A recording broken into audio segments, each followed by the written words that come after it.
Hi guys, my name is Becca and welcome back to my channel. Today I have my May book haul. I have 13 books here that I got for the month of May, and actually most of them I've already read. I think I've been doing really well with that, and so let's get on with the haul. The first book is There's Something About Sweetie by Sanya Menon. This is the companion slash sequel to When Dimple Met Rishi. Also, you need to read this one before As Kismet Would Have It, because As Kismet Would Have It, technically third in the series. Even though it's a novella, it's still like book 3. Which I, of course, read As Kismet Would Have It before this. So it's sort of spoiled just a little bit, but it's fine. But yeah, I've read this. Talk more about it in my wrap up. But this is about Ashish, who is Rishi's brother, and we follow Sweetie. They're both Indian American. Also, I think Sweetie has Asian or like Chinese or man, I have.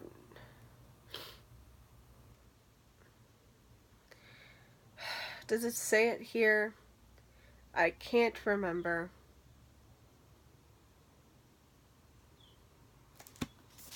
I'm not entirely sure. I could have sworn she had like some kind of Chinese descent as well. It's something other than just Indian, but it doesn't matter. Ashish and Sweetie are both Indian American, and Sweetie is fat, so I think it has really great fat representation. Of course, there's a lot of fat shaming in this, but I think it represented it really well, and yeah, you should really pick this up. I talk more about it in my like recent reads and currently reading videos, but yeah, did not think I would like that book because of From Twinkle with Love, but I loved it. Next up we have my book of the month picks for May, and we have The Bride Test by Helen Hoang.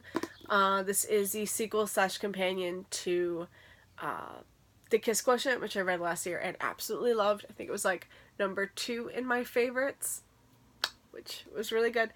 And this one was great. I love The Kiss Quotient more, but I talk more about it in my wrap-up. This one follows Kai, who is also on the autism spectrum, just like Stella from the Kiss Quotient. And Kai is the cousin to Michael, who is from the Kiss Quotient. And we have Kai's mom going to Vietnam to find him a bride because he doesn't really connect well with people, women in general, or especially.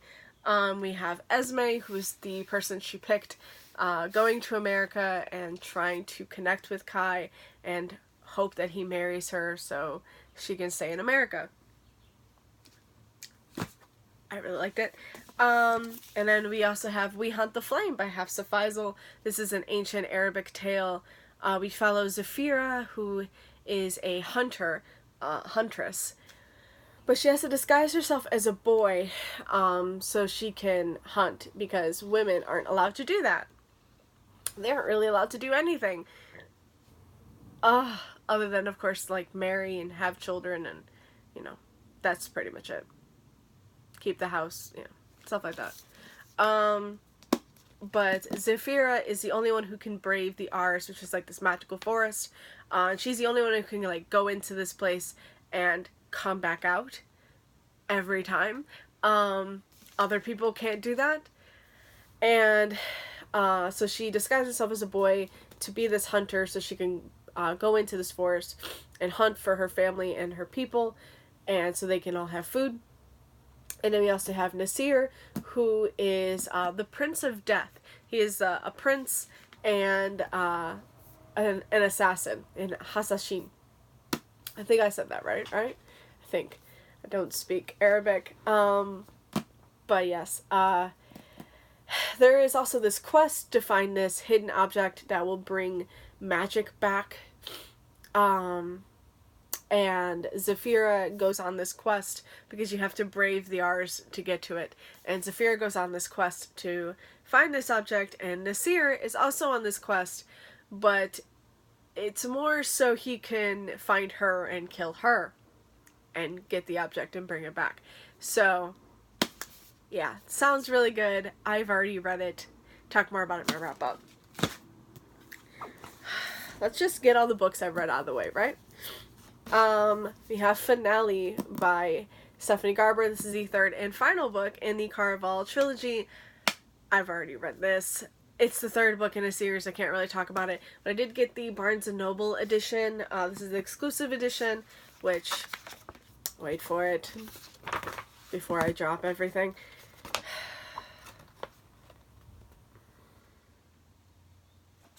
Isn't it gorgeous? I can't say who that is. I mean, I know who it is, but I can't tell you because that would just spoil everything. Also, there is that, which that's really pretty. And then, is there anything else? Oh, and then there's, I think like a note from the author or something. Is there? Maybe? Possibly? Yes, there is like a note from the author in the beginning. And there is also in the back, I didn't actually read it, but I wanted to. Let's see, there is a chapter in Legends perspective. I don't know which chapter this is. Is it the first chapter? Possibly. Does she say what it is?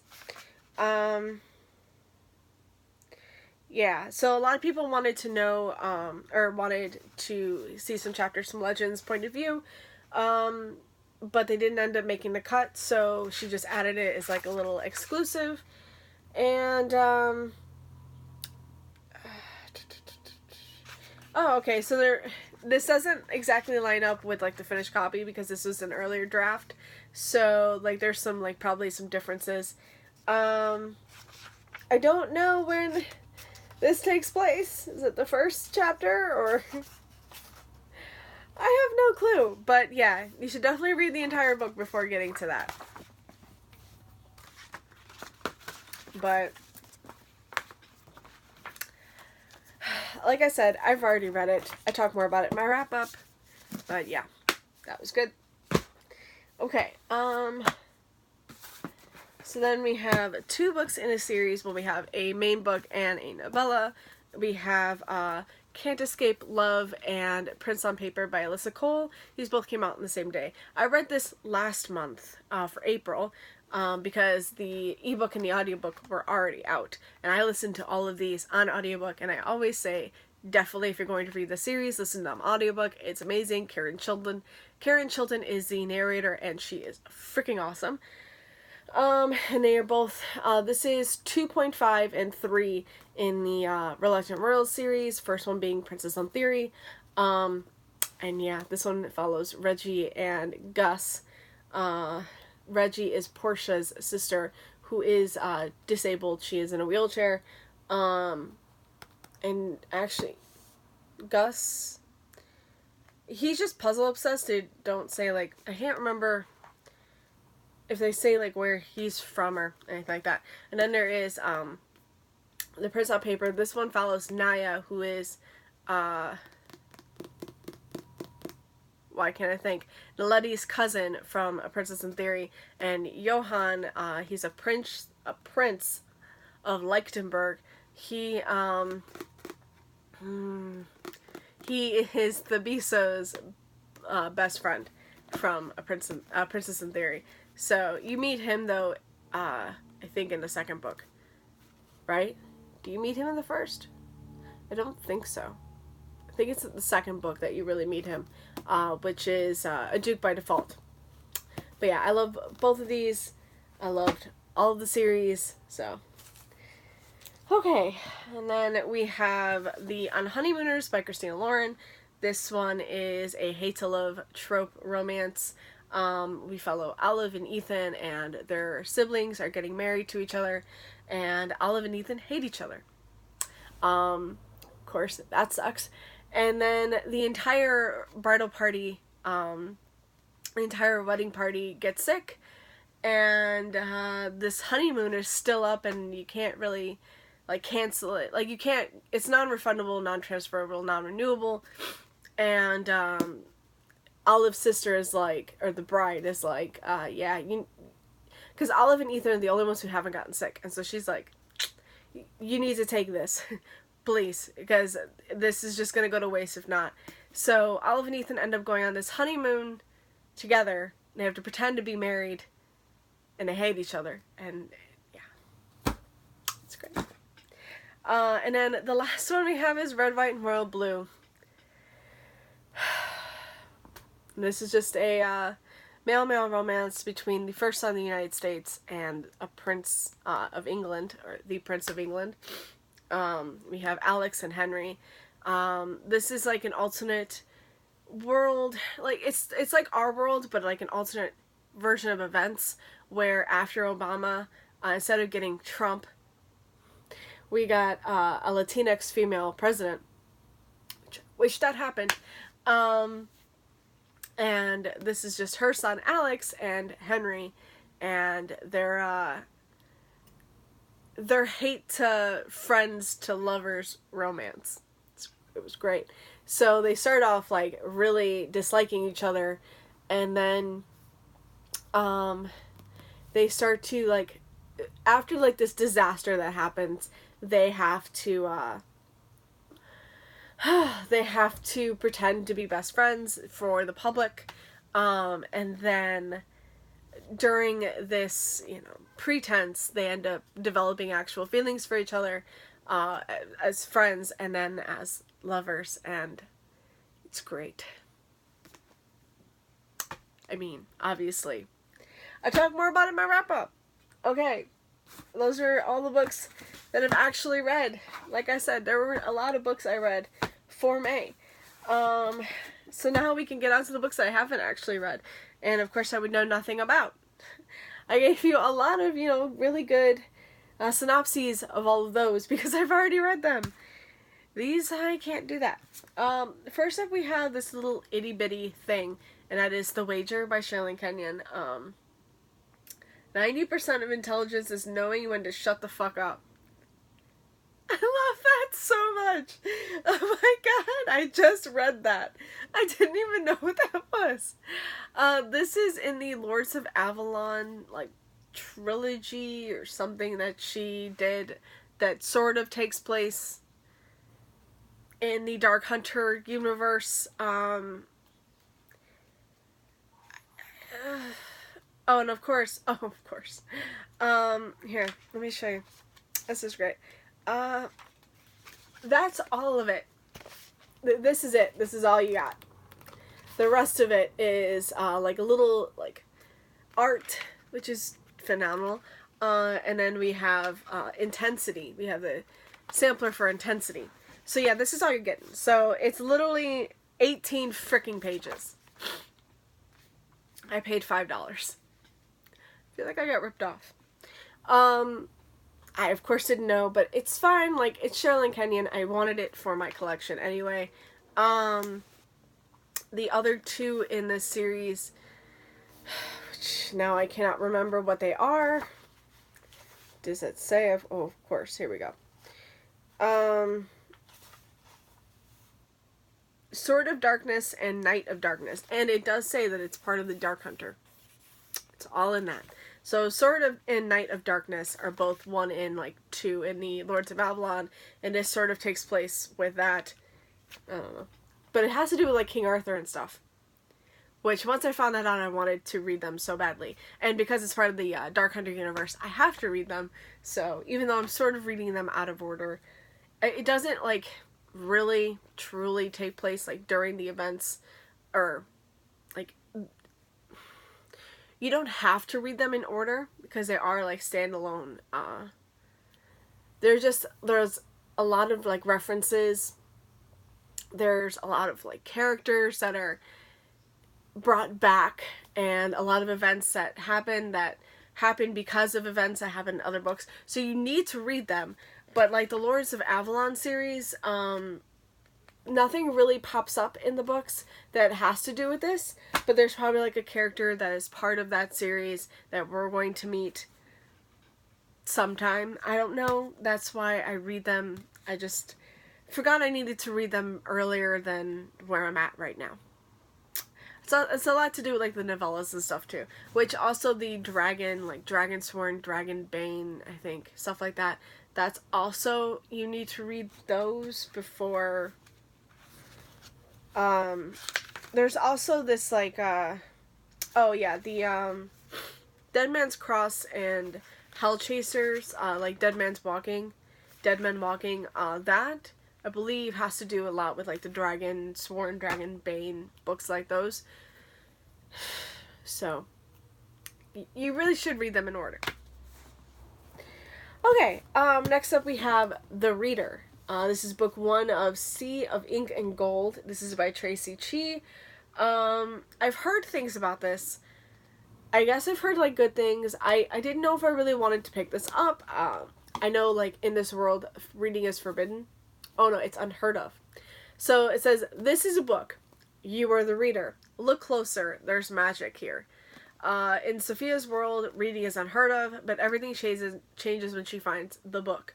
Apparently she doesn't know what it is. If I remember correctly, she has no clue what a book is. But she picks it up and she's just like, huh, what's this? Ah, here's the actual synopsis. But I like the one in the back.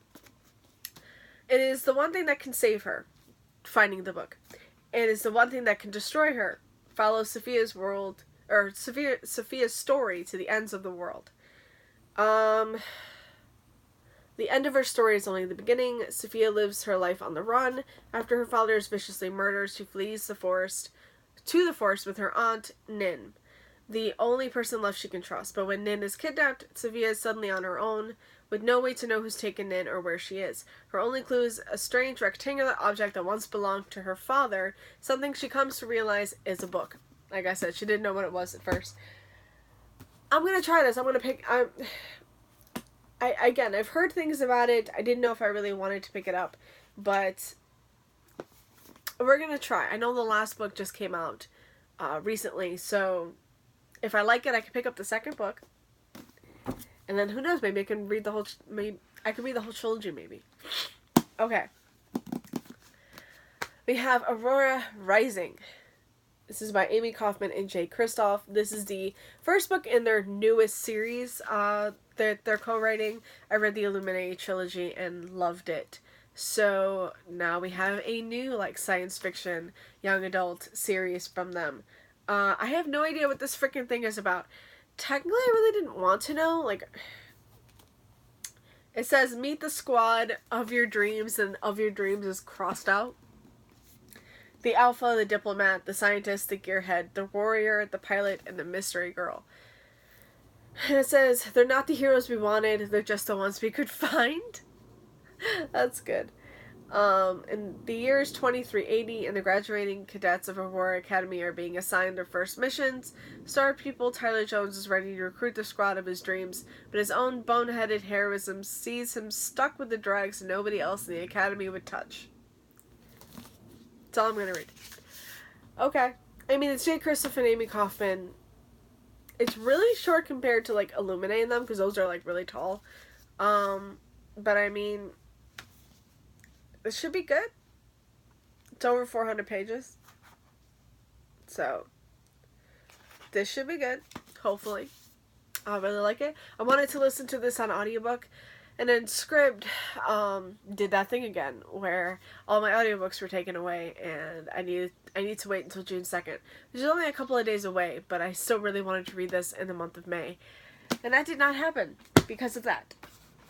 Okay, lastly, we have a Barnes & Noble package that I just got in the mail, which prompted this book haul. And I already know what's in it. I ordered these books. Of course, this is going to be a bitch to open. Let's see, how are we going to open this? Not like that. Ugh. Okay. Should be 2 books in here. Oh my god, are you kidding me? Let's see if these will work. I love that I have my scissors right here with me.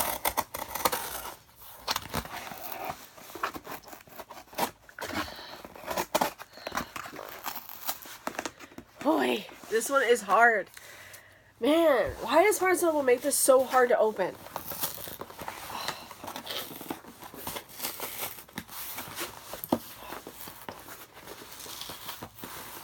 Oh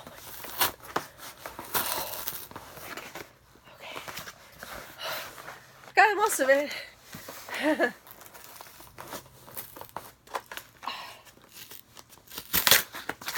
Ah, there we go. Yeah, there's 2 books in here.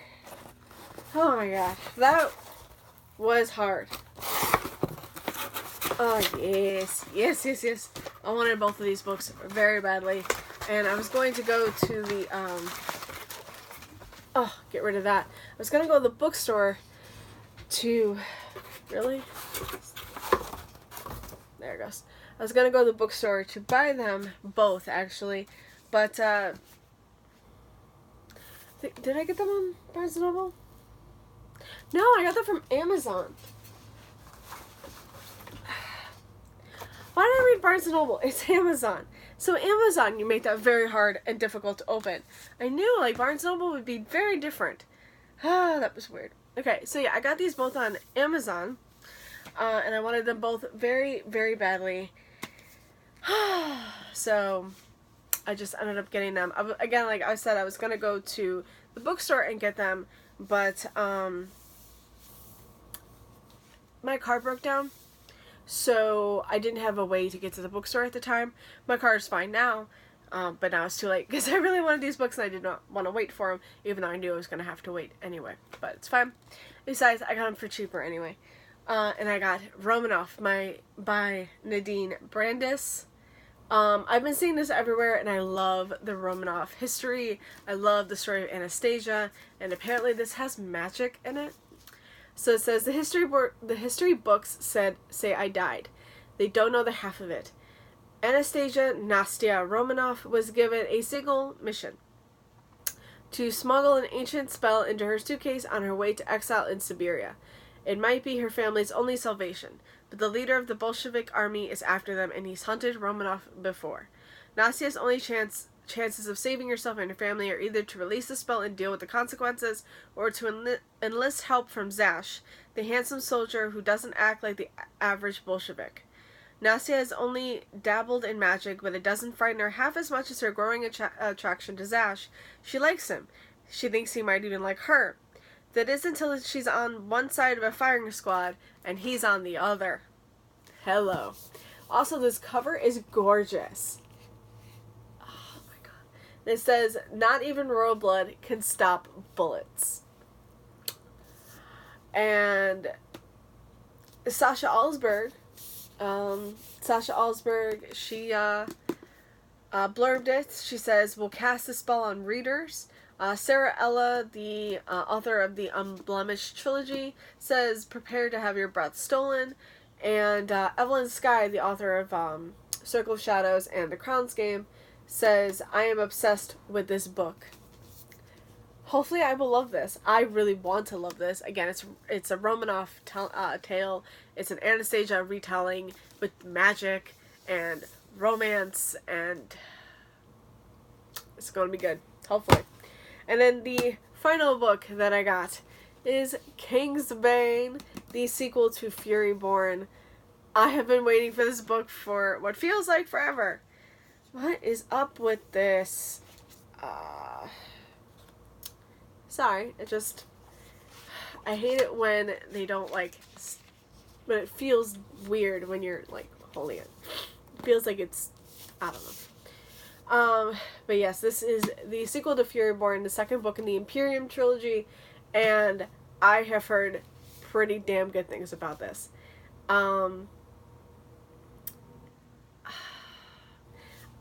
I guess I could read the back. It says, she is the Kingsbane, the Lady of Death, a traitor and a liar, more powerful than the angels, a god in the shape of a girl. Again, like I said, it's a sequel to Furyborn, so if you haven't read Furyborn, you really should pick that up before reading this one. It's a straight sequel, and I'm excited. Now, I kind of want to reread Furyborn, but a part of me really just wants to go right into this. So I don't know. What should I do? Should I read Furyborn first? Should I reread it? Oh, look at that.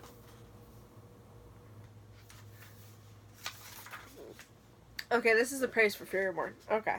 There's a lot of known authors on here that has been praising Furyborn, which it should, because Furyborn was amazing. Melissa Albert, Kendar Blake, Tracy Chee, Rashani Chakshi, S.J. Jones, Amy Kaufman, Lisa Maxwell, Mary E. Pearson. I love the Kiss of Deception. Sarah Rush, Morgan Rhodes, Laini Taylor, hello, and Amy Tintera. I've actually read pretty much all of something from all of these authors except for Tracy Chee and who was it? Lisa Maxwell. I've been really meaning to read what's it called? The Last Magician. I've been really meaning to read that.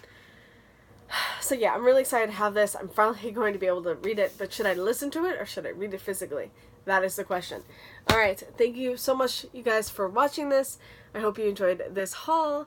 I'm really proud of myself for being able to read like most of these books, and I